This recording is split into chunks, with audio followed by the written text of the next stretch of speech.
Welcome back mga kaaldab. Ito na naman po ang inyong lingkod, si Mr. Destiny. At magbibigay po tayo ng pinakamainit na update po ngayon sa social media. Ito po yung pinaka-trending at talagang pinag-uusapan. Ang 5 breakups and a romance mga kaaldab na umani nga po ng 50 million sa takilya. Grabe no? Sobrang laki talaga. Kaya nga po yung mga producer ngayon talaga naman pong masasabi natin nagpepiesta na nabuhay muli ang mga inaakala nilang palubog na bigla naman ba namang umangat, di po ba? Nagsimula kay Kat na 100 million, kay Alden 50 million, di po ba? Well, siyempre mga kaaldab, sabi ko nga po sa inyo, maraming sinihan 242. Ito yung hindi masyado kino-question. Ito yung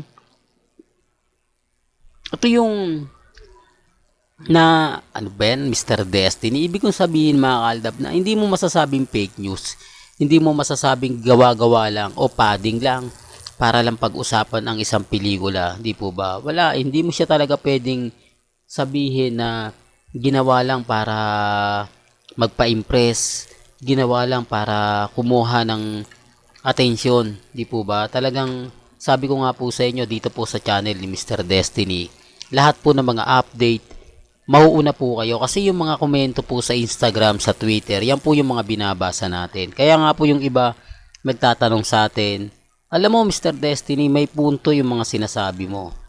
Kasi napakarami kong nakuha, nabasa, pero lahat kay Katrina ka naniniwala kasi nga daw hindi naman po daw yan ilalabas kung hindi naman daw po talaga totoo. Yan ay binalita pa ni Ogie Diaz at ng Bentik ng ano ba yan? TV Patrol.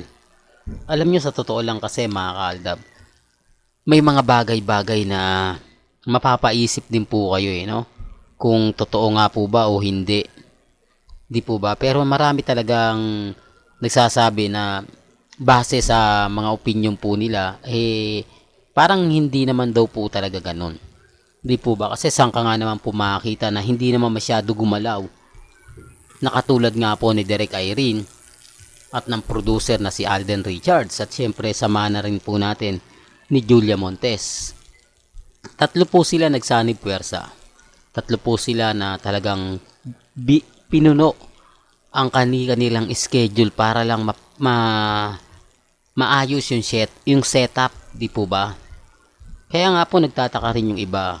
Nagtatanong, bakit ganoon Mr. Destiny? Parang may punto yung mga sinasabi mo pero parang ayaw ko nilang paniwalaan. Lagi kang sinasabihan na hindi totoo yung balita mo, fake news ka. Gayong alam naman po natin na talagang may punto yung sinasabi nyo. Ito yung rason mga kaaldab kung bakit ko po ito pinapaliwanag. Marami po kasi ang mga taong gigil na gigil po sa channel natin. Ultimo maliit na butas hahanapin po nila sa akin para lang po makakuha ng atensyon. Para lang po masabi na ganito ganyan, etc. etc. Di po ba? Sinasabi ko lang po ito dahil sa dami nga po ng mga nagtatanong, sa dami nga po ng mga taong dumadaan at bumibisita sa channel natin. Para alam din po nila, sa totoo lang po matatalino naman po talaga ang mga viewers natin. Matatalino po talaga ang ilang mga army kasi yung mali mo hahanapin nila Hindi nila yung tipong kahit anong gawin ko, ang makikita nila yung kamalian. Di po ba? Sinasabi ko lang po ito lalo na po sa mga dumadaan lang. Kasi ganun naman po talaga sila Ganun po sila kabayas pagdating po sa channel natin. Ganun sila ka-affected sa mga video na pinapakita natin.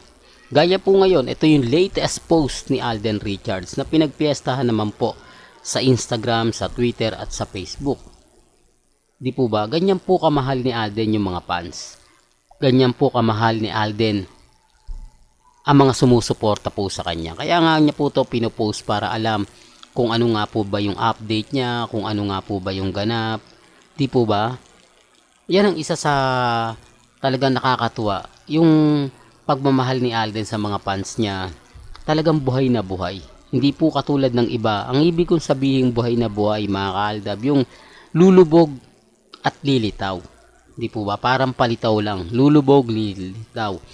Ang ibig kong sabihin o ang punto ron, kailangan lang nila yung fans kapag magpo-promote, kapag may pelikula, kapag may teleserye.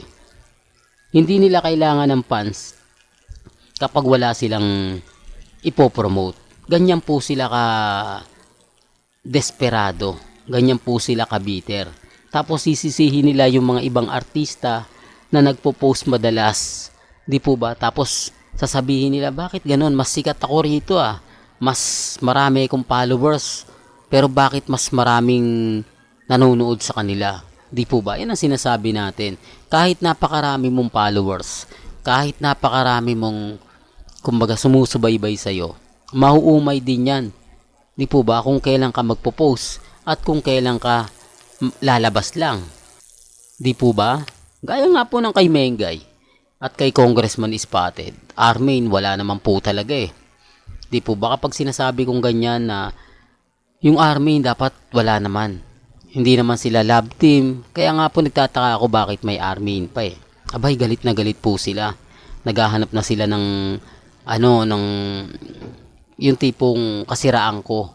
Na bakit ko daw po. Wala naman po talaga eh. May nakita po ba kayo na pelikula, love team? Di po ba wala? Main fanatics talagang meron yan. Normal lang po yon. Pero sabihin man po natin na may Armin, binibigyan po ba sila ng update? Nagpo-post nga po ba si Congressman Arjo Atayde sa kanyang Instagram, sa kanyang Twitter, sa kanyang Facebook na kasama niya si Mengay? Napapasok siya sa opisina sa Kongreso, maaga siya gigising para lang maipagpatuloy niya ang pagbibigay ng update.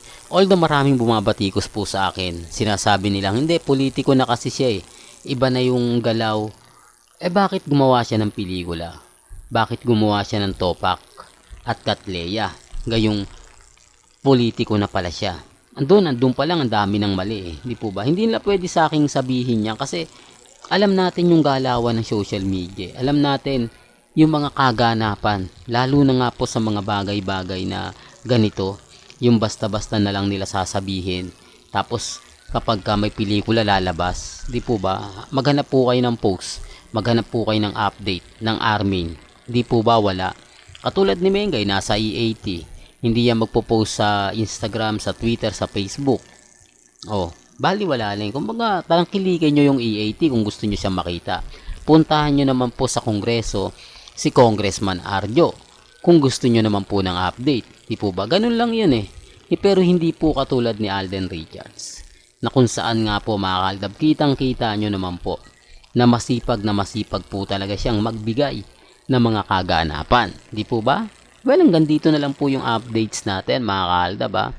Kaya kung gusto nyo pa po ng pinaka-latest at sariwang update, abay tumutok lang po kayo dito sa channel ni Mr. Destiny para updated po kayo sa mga latest at sa mga bagong video po na ilalabas po natin maya-maya lang. Kaya kung bago ka lang sa channel na to at isa kang true-blooded Aldab Nation na nagmamahal po kila Mengay at Isoy, tama po ang channel na pinuntahan mo. Kaya consider na po kitang bagong subscriber at huwag mong kalimutang i-share ang mga video po natin sa mga mami, sa mga titas at sa mga senyor. Hanggang sa muli, salamat po sa panonood at pakikinig.